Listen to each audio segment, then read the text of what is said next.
नमस्कार, मैं हूं आपके साथ मयंक। देखिए, पश्चिम बंगाल से एक बड़ी खबर आई है, एक बेहद अहम खबर आई है। ममता बनर्जी ने जिन जातियों को ओबीसी यानी अन्य पिछड़ा वर्ग की लिस्ट में डाला था, अब बीजेपी ने यानी शुभेंदु सरकार ने उन सभी जातियों को आरक्षण की लिस्ट से बाहर कर दिया है।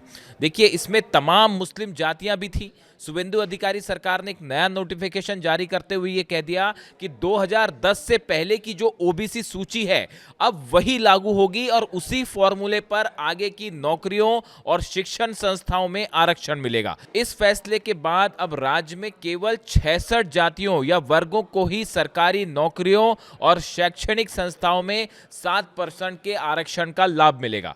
सरकारी दस्तावेजों के अनुसार यह वही सूची है जो वर्ष 2010 से पहले लागू थी और जिस पर किसी भी अदालत ने आपत्ति नहीं जताई थी।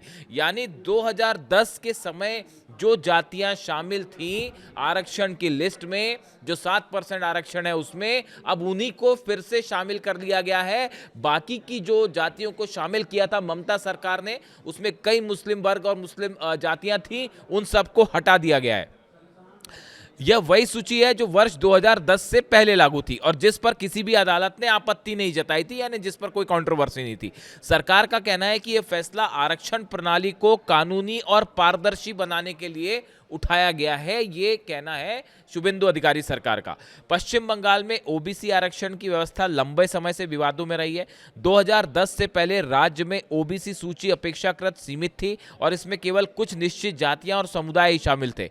उस समय अपनाया गया फॉर्मूला 3 प्रमुख आधारों पर काम करता था। कि कौन से आधार थे ये हम आपको बताने की कोशिश करते हैं। पहला, सामाजिक और शैक्षणिक पिछड़ापन, जो इसके आधार पर जो है जो ठोस डेटा था इसको लेकर इसके आधार पर एक आरक्षण हो रहा था। दूसरा, जातीय समुदाय का ऐतिहासिक रूप से पिछड़ा होना, ये दूसरा क्राइटेरिया था। और तीसरा, सूची में शामिल होने से पहले कानूनी और प्रशासनिक जांच की पुष्टि।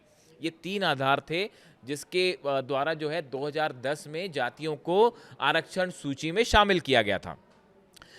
अब राज्य सरकार ने उसी पुराने ढांचे को फिर से लागू कर दिया है। इसका मतलब है कि केवल वही वर्ग पात्र होंगे जो 2010 से पहले वैध रूप से सूची में शामिल थे।